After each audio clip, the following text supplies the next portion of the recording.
Dave's a high-performance sports mind coach, helping athletes, coaches, parents and crew do it smarter in their sport.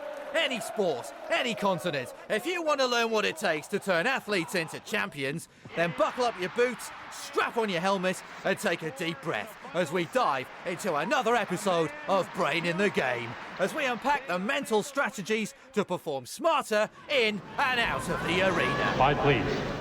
Hello and welcome back to Brain in the Game. Brain in the Game is a podcast that's been specifically designed for athletes, coaches and parents who are looking to do their sport just that little bit smarter. And I'm your host, Dave Diggle. In this, episode 99, we're going to look at what's your role. We're a week away from the athletes leaving and heading to Paris for the 2024 Olympics. And many of my athletes and the coaches and their parents have turned around and said, what's my role? How do I support my child or my athlete during this really, really busy and very important time? And it's a really good question and something I get whether it be Olympic cycle or not. So there's two phases we're going to look at in this podcast. We're going to look at preparation and we're going to look at performance. And there's three roles that we're going to unpack. That's the athlete, the coach and the parent. And what we're going to do is we're going to work backwards. We're going to start at performance and we're going to start with the parent. When I get to work with high performing athletes, irrespective of their sport, my philosophy is I work with the athletes, the coach and the support crew, and often that includes parents. And I am a strong believer that everybody has a really important and specific role when we're trying to prepare and we're trying to perform in the high performance world. And parents are no different. Unfortunately, most parents are not told what their role is. They're often just told what not to do, not get involved, don't talk about the sport, don't put pressure on the athletes, don't. Yet I think it's more important that what we do is recognise the really important role that parents play, and particularly on competition day. If we think about the athlete for a second, often come competition day or game day, depending on what sports you're in, there's a high degree of anxiety that comes with that. Most athletes want to perform well. Most athletes are concerned or at least focused on their performance. So anybody who's critical can come under fire from the athlete. If you're a parent, then often we cop it more than most. So what is the role of a parent on competition day? Well, the reality is your role really on competition day or game day is just to be the support crew, not to get involved with the political or the preparation, but just be there for the great moral support to enjoy that moment. I'll talk about this part a little bit later when we talk about the athlete, but essentially what we're looking for is to just enjoy the day.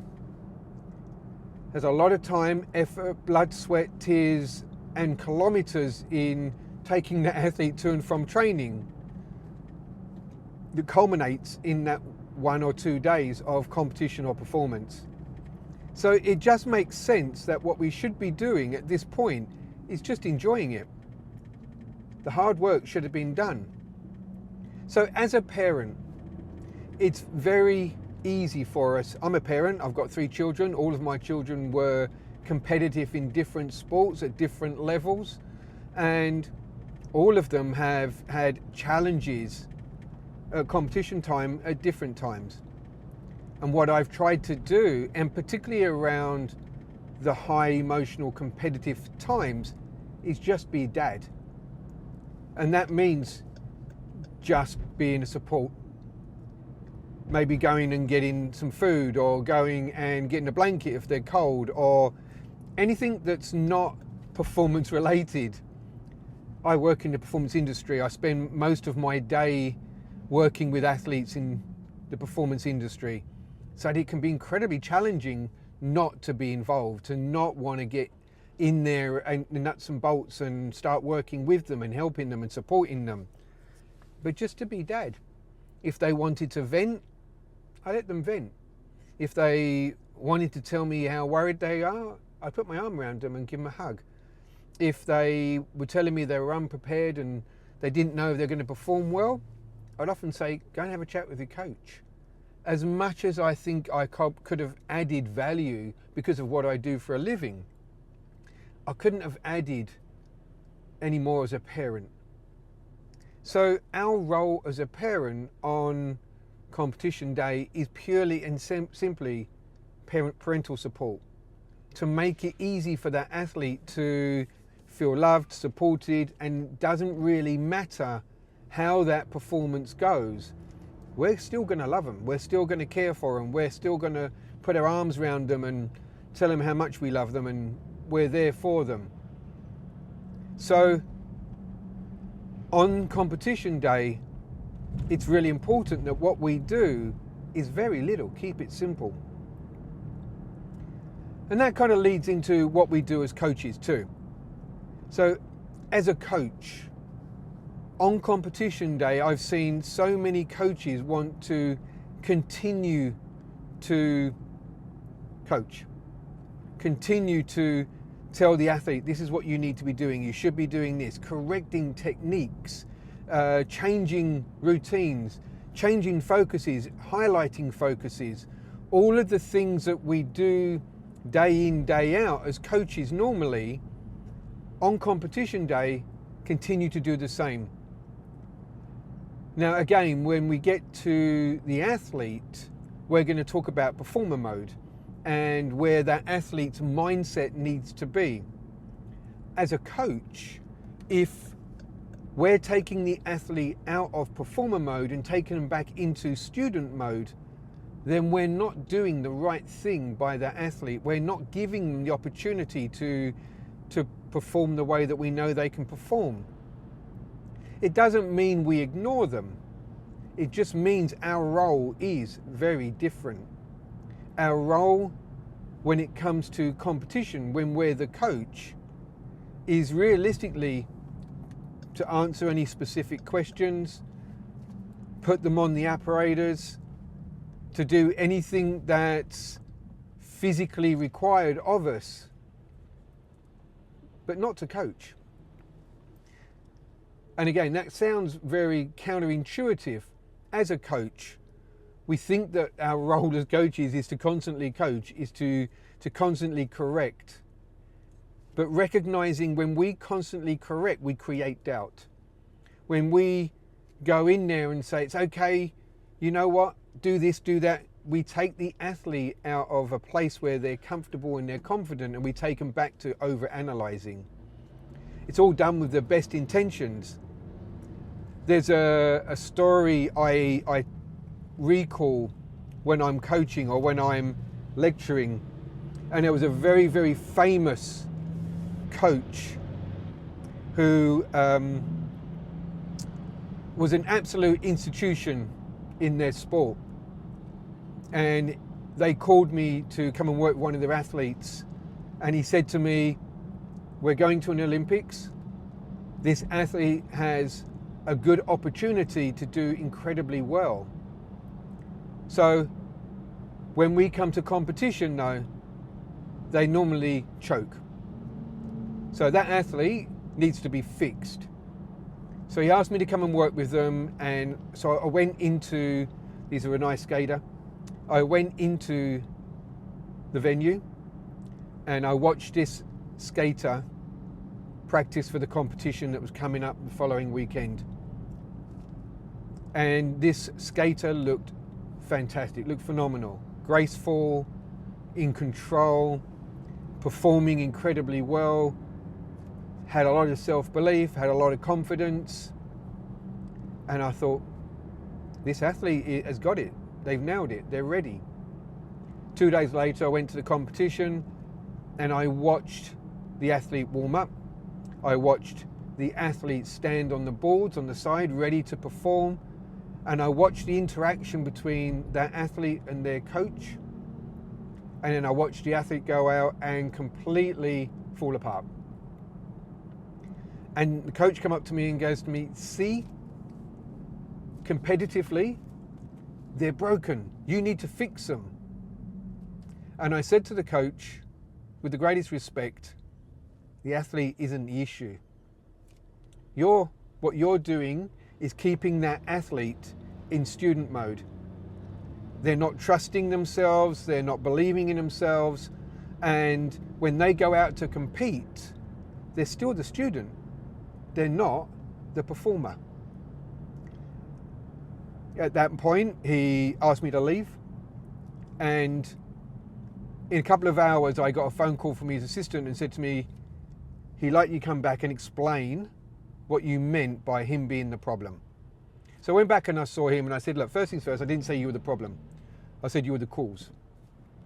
And explained to him the situation of when an athlete goes out to compete, they need to compete in a place of trust.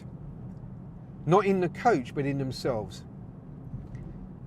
When we coach and we're constantly correcting, we're teaching that athlete that at that point, as a coach, we know more than they do, which means they can't trust themselves. They have to trust us as coaches. And he understood that. And full credit to him, he changed what he was doing. He changed how he approached competition day. And the athletes that he had went on to perform much better. So as a coach, what's our role on competition or game day? Again, just keep it simple. What we're looking to do is deliver what the athlete needs. So that brings me to the athlete on competition and game day. What's their role? What do they play? How do they do what they do? The reality is the most simple thing an athlete will ever do is compete. And every time I tell my athletes this, they give me daggers. They look at me and they go, you don't understand. You don't know what it's like. You don't know the pressure. You don't know the expectations. Well, look, the reality is I do know. Yet if we think about this logically, the most simplest thing that you're going to do is go out and do what you already know. So if we get to the competition and game day and you're going out and doing something that you don't already know, then the problem isn't the competition or game day, it's our preparation. We've not prepared. So the whole concept of being able to go out and perform the way that you know you can perform and just do what you already trust is our role, is our purpose as an athlete on competition and game day. Just hit your process, follow your systems, and do it at the best possible way you can, which is in performer mode. So we've probably got into this podcast and addressed competition and game day for the parent, the coach, and the athlete really quickly. And that's because most people are outcome driven. They're focusing on the outcome, they're focusing on the performance. And for me, when I'm talking about mental preparation, consistency, replicability, and control, that's the biggest mistake. People focusing on the outcome, the result. That isn't an indication of, are you ready? That's just an indication of how good was the preparation. So, that brings us to preparation. And when we talk about preparation from a parent's perspective for the athlete, now this is where the role is very specific. What we're looking at is, what does a parent need to do? What does the athlete need from that parent during their preparation? And anybody who's listened to my podcast will know I talk a lot about our preparation funnel system. And our preparation funnel system will look at the non-negotiables, the needs, the wants, and the nice to haves. Anybody who listens to my podcast or any of my trainings will also know, we talk about the entourage circle. And this is what I need from you, what do you need from me? Both these processes should identify the needs for that athlete in preparation in order for them to perform their best on competition and game day. From a parent, our role is to deliver what we need that athlete to have, or deliver what the athlete needs from us. So that could be the part of their non-negotiables: hydration, nutrition, ensuring they get good sleep, ensuring they have downtime to recover, off time, balance. Again, logistics, making sure that that child gets to and from both school or training. So our role as a parent, again, is supplying the needs for that athlete at that time. It's not about problem solving for them. It's not about getting angry for them when training doesn't go the way they want. It's not getting angry for them and trying to solve it if they don't get selected. That has to be for the athlete and the coach to manage. And as a parent, I get it, that's hard, that's a challenge, because you want to protect your son and your daughter. You want the best for them. You know how much it's important to them. You know how much they've put into it. So sometimes being able to step back as a parent and say, okay, at this place, I'm not actually serving my son or my daughter by getting angry and trying to solve it for them. What I need to do is empower them to go and have that conversation with their coach. So being a parent, realistically, of a high-performing athlete is a really challenging job. And as a coach, if we don't engage the parents in a specific role, giving them what they need to do in order for that athlete to be ready, or if we turn around and say to them that, it's my job, you need to back off, which I've heard numerous times, both at a young athlete level and at a senior level, then you're going to end up with conflict between the coach and the athlete, because you're going to end up with conflict between the coach and the parent. This is going to create an environment that doesn't feed high performance. When we talk about high performance, what we need to do is understand what our role is, irrespective of what that is, whether it's the athlete, the coach, or the parent, and make sure we stick to our role. Make sure that what we're doing is delivering our role the best way possible. So when we're focused on what our role is as a parent, and if our role is nutrition, hydration, transit, the taxi, paying the fees, just being a support if they're upset, all of those things, then we want to be making sure that what we're doing is the best version of us as parents, as that support crew, because that's what that athlete at that time needs. They're not looking for a parent, they're looking for part of their support crew so that they can perform. The other thing I say to parents, and this again can be very, very challenging all round, is as a parent, we need to leave the sport at the sporting venue.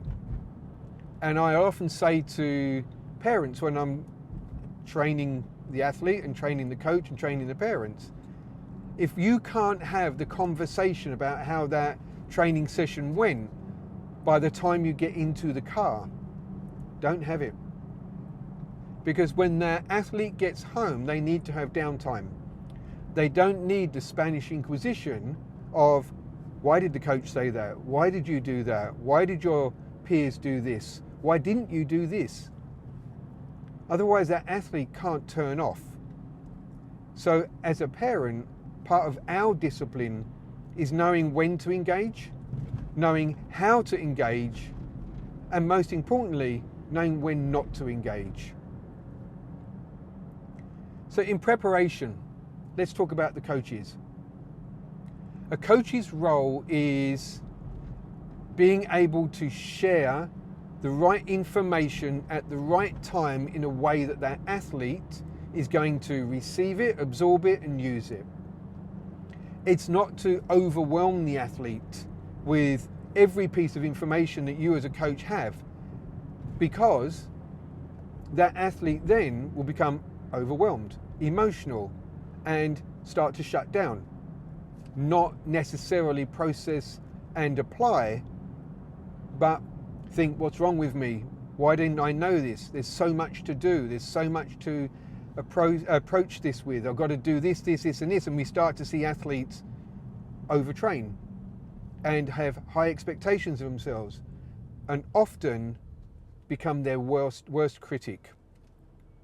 So as a coach, if our role is to deliver that information that they need at the right time, then we need to understand the trajectory that the athlete's on. Where do they need to be at what time?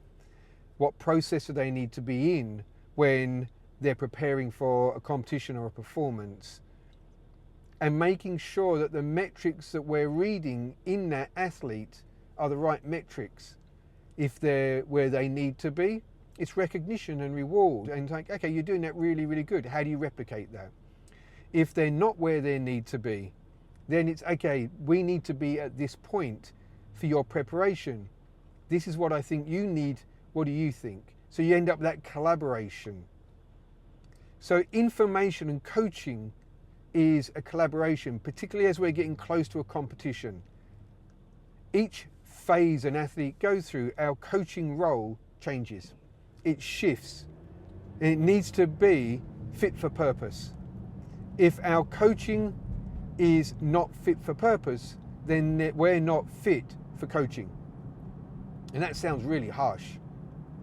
But our job is not to do it for the athlete or solve it for them, but to teach them how to solve it themselves. As coaches, we're often focused on technique or technical or physical. And because of that, sometimes we can not pay enough attention to the psychological, the emotional, until it goes wrong, until the athlete is frustrated or overwhelmed or not performing. And only then do we look back and go, oh, they're not coping. There's something wrong. We need to fix it. And again, coaches often try to get in and fix it. It's about empowering the athlete. I'll often say to my athletes, if the coach is competing with you and runs out onto the competitive landscape, whether that be a pitch or in the pool or on the ice or wherever that is, then they can have a say in how you do what you do when you do it. But the reality is, as coaches, we're on the sideline. We're on the side of the pool, on the side of the ice rink or the cricket pitch. We don't necessarily often run out with them to compete with them. So we've got to train the athletes to be self-reliant, to be able to get out there and do what they need to do in a way that they feel comfortable and confident that they can do it without you. So as a coach, our role as we prepare an athlete to perform, particularly when we get into the last couple of weeks, is not about adding more to what they do. It's about stepping back. It's being able to step back and become the master of the one or two things, the sniper deliveries, and kind of adding the sanding and the polishing rather than still there trying to chisel it out. So as a coach, in preparation, it's about, as I said, collaboration. And the only way we can collaborate with an athlete is by talking to them and asking them, rather than training them and coaching them and telling them. That process of collaboration is a challenging place for coaches. We will often want to fix it like a parent. We will often want to take control, and we will often try to force an outcome, particularly if that preparation hasn't been ideal, if that athlete is struggling with some things, if they're not on the right place at the right time within their preparation trajectory. So what do we need to do as coaches? Step back, keep it simple, become the master of the sniper, one or two phrases rather than the control. So this brings me to the athlete in preparation. And I've already talked about the funnel process, the 7-to-2, the non-negotiables, the needs, the wants, the nice to haves. This is the athlete's opportunity to create their optimal preparation. And if the athlete knows what they need to do, knows how to operate and execute their preparation, when they get to competition, it is only all about execution. And that's exactly where we want it to be. So the funnel process for an athlete is a system for them to prepare and be able to trust. And it is that trust mechanism that we're building for that athlete. And we want that athlete to build their own funnel system, because it needs to be their system, not our system. We also talk about the student and the performer mode. As the athlete gets closer and closer to the competition, they need to spend more time as the performer and less time as the student. Because what that's doing is teaching them to be self-reliant. It's teaching them to execute their processes, to take their training and to execute that in a way that they can trust. On the side of the Smart Mind funnel system, there's a sliding scale of student and performer mode. And that's there on purpose. That's allowing the athlete to progress in increments. It's allowing the athlete to kind of go, I'm going from 30% performer and 70% student to 40% performer and 60% student. And by the time they get to the night before a performance, they want to be 95% performer and 5% student. And on game day, they wake up all about execution. So as an athlete, it is probably the most pragmatic thing that they need to do is understand, what do I need to do for me to be ready? What's the processes I need to put in place? What's the boxes I need to tick to be able to trust that I'm ready? So we started this conversation identifying two phases, the performance and the preparation, and three different job titles: the parent, the athlete, and the coach.